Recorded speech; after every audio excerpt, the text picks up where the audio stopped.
Welcome to Up to the Minute. I'm Todd Duplantis. Good to have you with us. It is a Wednesday. That's right, Wednesday, the 13th of April. Good to see you with us on the show. We've got a great show lined up for the next half hour. Your HCC news and information, plus a lot more. My co-host this morning, Sharday Campbell, joining us from her home. Good to see you, Sharday.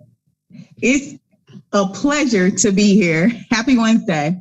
Happy Wednesday. It's, I imagine, a good day to be in the house right now. Looks like it's pretty nasty outside, supposed to get some bad weather later, but we'll trudge on through this. Absolutely, absolutely. Up to the Minute doesn't miss. You all We don't miss it. That's right. In fact, you're watching us live on Facebook and YouTube. You can catch the rebroadcast of our show at noon, 5, and 10 p.m. on HCCTV. And Sharday, they can always watch us in social media.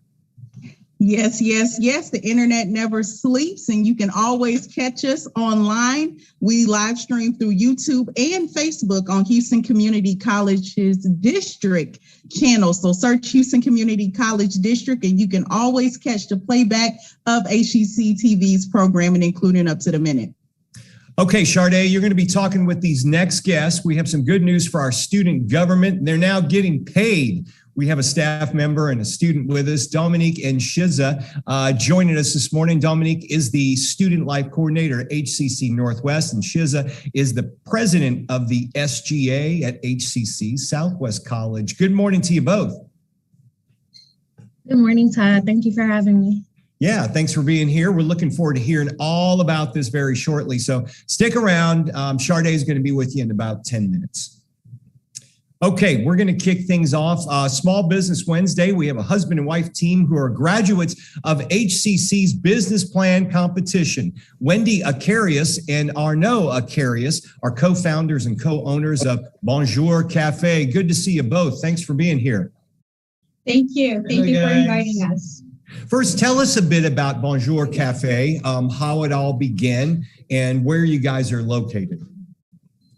Sure. We started our journey. How it began is when I discovered Chef Arnaud, and he went to La Noche Culinary School here in Houston. He graduated, and then that prompted us to take HCC business plan, and we opened our doors in 3 years ago. 3 years ago, yes, before the pandemic. Yeah. So you opened your doors before the pandemic, then the pandemic hit. How did you have to pivot your operations to keep afloat? It was very difficult, extremely hard times. But you know, our concept, I think, was the key as well to keep us afloat, because our customers just started supporting us, saying, "We need a business like you guys. You know, just stay strong. Don't close." And we started receiving donations from our customers, and we are just so thankful to our community in Katy. We're located in front of James Taylor High School on Kingsland Boulevard. So I have to say, of course, God, our hard work, we never gave up. The chef was alone. We had no employees because we were just operating to go, orders to go. Right. Of course, sales were down. So our community, and of course we did apply for help. Sure. Just not giving up, and believing in what we were serving. What made you want to open a French cafe? I understand you guys offer it all. You've got French pastries, cuisine, breakfast, lunch, and catering as well. Well, it's because I'm French. The chef is French, so that's why. That's a big plus. Yeah, I just brought my culture, what I know to do the best into our business. I mean, yeah.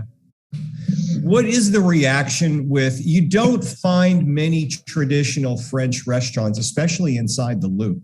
What has been the reaction in the Katy area to the cuisine that you offer? Because you're offering a lot of different things that many of us have not really tried. The thing is that we do everything from scratch. I mean, products are fresh, homemade. So I'm sure even though we were Indian with the same concept, people will be the same happy. So this is what make us very unique, different, and successful. If I can say that, it's because everything is homemade and fresh. Yeah, our clients and Katie are very grateful. I mean, we just renewed contract as well, and I've been talking to our customers, and they were like, "Thank you so much. You know, I don't have to drive into the Loop now. We don't have to drive all the way over there." So they're extremely happy that we're here. And tell us what you learned from the HCC business plan competition and how it helped you. Yeah, so I'm a business major, but I didn't have a focus on opening up a business and operating it. And HCC business plan gave us the basic understanding, and it helped us tremendously to understand what we needed to do before opening, to understand what we needed to do while being open. And I did also the loans myself, but it was through all the basic training that I got there. And the big plus is that when we were talking with the landlord here, she had other 2 bids for the place, and she said, "Well, who are you? What do you want to do? Tell me something about your plan." And I said, "Well, I have a business plan that we both went through and created." And I gave that business plan. And she said, "I love your business plan, and it's yours. The place is yours." That's incredible. That's great. Glad to see it helped you guys out. Let me ask you this. What is your most popular dish? I'm going to go through the list. What's your most popular breakfast? We'll start with that. So we have so many. We have a big menu: breakfast and lunch, quiche, crepe, sandwich, croissant, French baguette, and other things. But I think the most popular dish is I call it croque Benedict. So it's a croque monsieur. Croque monsieur for you guys. It's a grilled sandwich with eggs Benedict, Hollandaise sauce, bacon, pesto sauce. Many things. So I think that this is the most popular one for breakfast. Okay, what's your most popular item for lunch? I think the crepe. The crepe is one of any kind of savory crepe is one of the most popular. Yeah, I have a very good recipe, French recipe. So I think people enjoy my crepe a lot. Yeah. Do you have like a rotating special for dinners and weekends and things like that? We're not open for dinner, so our concept is breakfast, lunch, and catering, and also cakes, which are getting cakes as well. And you mentioned you do catering. How is that business going? Do you get a lot of offices wanting you to come out and cater their events? We have started very slowly. We've hosted about let's say 10 by now. 2 of those being very big, hosting to 100 people. But now we have also a client that came here, recommended us to their office, and now we're doing on a monthly basis their catering. Oh wow, so, that's great. And what's next? What's next for you guys? What's next for Bonjour Cafe? While we have been established with our, loyal clientele, we still have a long way to go. Marketing ourselves and just getting the word out there that there's a French pastry and patisserie and restaurant that's offering everything authentic from scratch. I think spreading the word, getting to the next level, it's our main target. But right. I think if we become very successful, our next step, our next goal is to open a bigger place. Right. Not a second one, but a bigger place. Yeah, sure. It will be our dream. Would you be looking still like in the location? It sounds like you guys are in the energy corridor. Would you still be looking in that area as well? Well, it depends. We're 15 minutes down further to energy corridor. We're in what consider Old Katy. Yeah. But I think we would love to stay just because of how our community has been so loyal to us. Yeah. So I think we'll stay here. So if our viewers are interested in finding you on the web, where would they go for your website? www.bonjourcafe.us. Okay. We're on Instagram and on Facebook. And Instagram and Facebook. Okay, we're going to put some links in our social media post. You can check them out at bonjourcafe.us, and we'll have a link in our social media post. We wish you the best of luck. Thanks for being here on the show, talking about the business plan competition and really how it's helped you guys. Continued success to you. Thank you so much for hosting us. Merci beaucoup. Au revoir. All right, thank you very much. Y'all take care. Thank you. Bye-bye. All right, I'm going to turn things over to our next guest. And of course, we have Miss Sharday Campbell, and you've got some special guests. Sharday, it's pretty cool. You can not only get on the SGA, but now they're offering paid positions for our students. Yes. A little known fact that I think they've always had a stipend, but in these times, we wanted to make sure that people understood that there was an opportunity to not only build your skill set, but also get paid. But I think it's important to hear it directly from the people who advise the SGA and a member of the SGA to learn more about it. So today we're moving on with Dominique Brown, Student Life Coordinator for HCC Northwest, and Shiza, President of the Student Government Association at Houston Community College's Southwest locations. Thank you for joining us again, Dominique, and welcome to the show for the first time, Shiza. Thank you. All right, let's kick things off with you, Dominique. As a Student Life Coordinator, you are an advisor for the Student Government Association at your campus locations. So tell us a little bit about the difference between the student government organizations. Many people may not know that there are two: the Student Government Association, SGA, and the United Student Council. So shed some light on that for us. Yes, so we do have actually 6 different SGAs, which is our Student Government Association.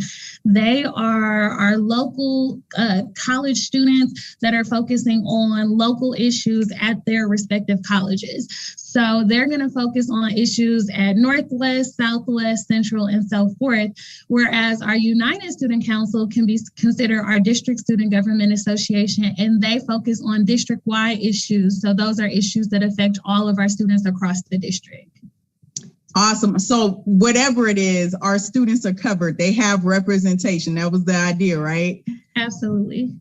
So you are or have been actively working to help students understand the difference and gear up for elections for the Student Government Associations.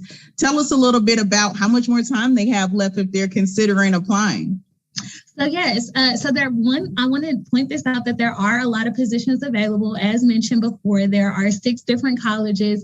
There are 7 positions at each college, regardless of their major. There's something that fits them. A lot of people think that it's focused just on political science or government, but it's not. There's opportunities for all of our students, including marketing, to economics, to accounting. And with that being said, there are, again, 7 positions per college, including the 7 at our district office. So there's 49 paid positions available for students. And they have to have a 2.75 GPA and be taking at least 6 semester credit hours at the respective college that they're running for. And the application has been extended to April 17th, which is this Sunday by 11:59. Okay. And, that kicks us off into, we have a 3-day weekend. So they even have more time to kind of focus on getting that application in this weekend. And you talked a little bit about the majors that we typically think for, but there are more, from political science, accounting, communications, which was my major in college, which I don't think you touched on the positions. What positions do we have? So we have the president position, vice president position, treasurer, which focuses on the money, the secretary who records the meeting minutes, the humanitarian who focuses on community service efforts, the historian who documents and promotes SGA, and then the parliamentarian who focuses more so on Robert's rules and the structure of the actual meetings. Awesome. All right, Dominique, we're going to come back to you when we wrap up. So thank you so much for shedding light on that. But let's hear directly from someone who serves on one of these SGAs at our Southwest campus. Shiza, let's bring you into the conversation. Hi, Sade. First of all, I would like to say thank you so much for having me here. I'm so grateful to be here and represent SGA. I'm the president of SGA Southwest, and it's been an amazing journey being an SGA officer. And that's what I'm promoting nowadays to everyone, because we're having elections, that it's a paid opportunity and there are a lot more benefits of being an SGA officer. Yes. And I know just in my conversations with Dominique that SGA officers pick up a lot of skills during their time in office, one of them being public speaking like you're doing this morning. So tell us a little bit about the skills that you've been able to build as an officer. My primary reason to join SGA was build up my personality, more confidence, and skills. And since I've been in SGA, I've seen a great change in myself. I don't think I was able to do an interview or public speaking before without panicking and without that anxiety. But now it's much more smoother and calm for me. And also meeting so many people, the administration, it has made me learn the protocols of how to lead events, how to encourage everyone to join. I'm also a computer science major, so it was a great opportunity for me to meet some people from the technology department who helped us a lot in promoting our events. So I think it was a great opportunity for me to learn and work on my skills. Awesome. You know, a lot of times people, especially when they come to a community college, they think, oh, I won't get the college experience. But this is how you get it, right? You get involved. You have those experiences outside of the classroom. So if you had to narrow it down, what's been one of your top experiences as an officer? When I think about SGA, it's like people think that I wish I had this at my community college, and I wish I had that. I think SGA gives you a chance to do exactly that. We usually do our members meeting every third Friday of the month. And in that, I have students come up with amazing idea, like starting a music society at HCC, or starting a VR club here.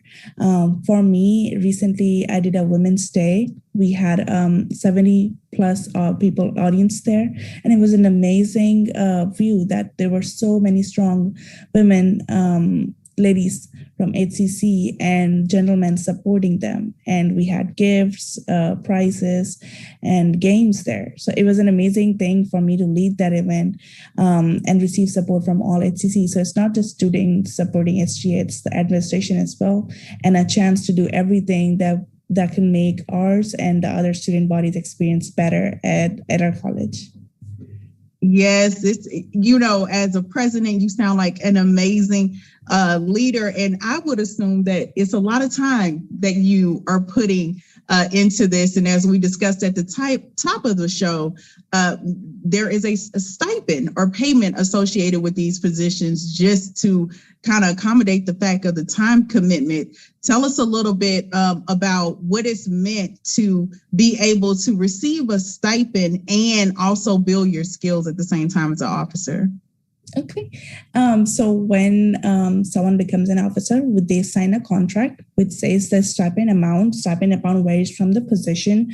Depending on what position you get, that's the amount of stipend you get as well. So also to maintain the level of doing your work efficiently. I, as a president, lead the events and lead my team as well. Also monitor how everyone's doing their work.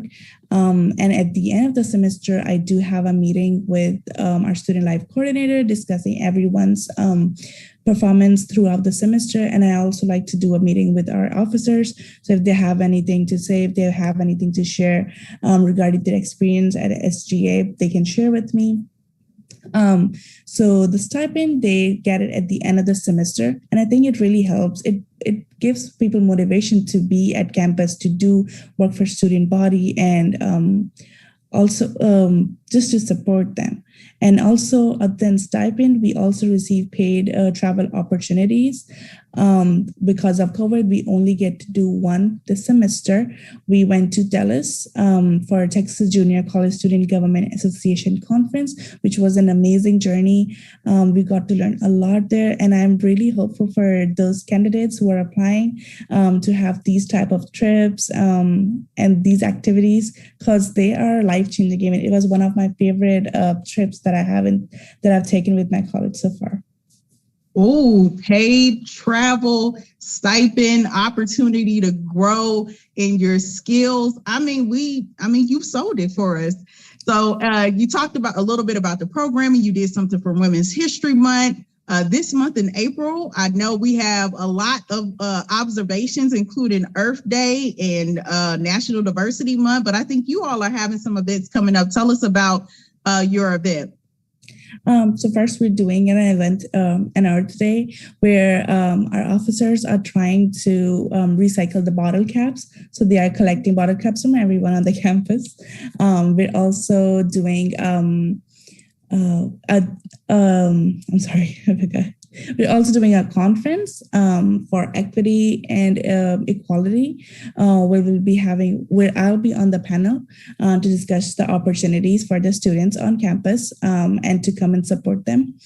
And also we are doing career hub workshops, LinkedIn workshops, headshots, and fashion show on campus, just to bring everyone together.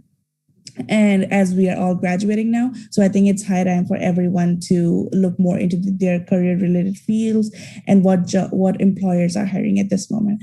So we'll be helping students on our campus regarding this.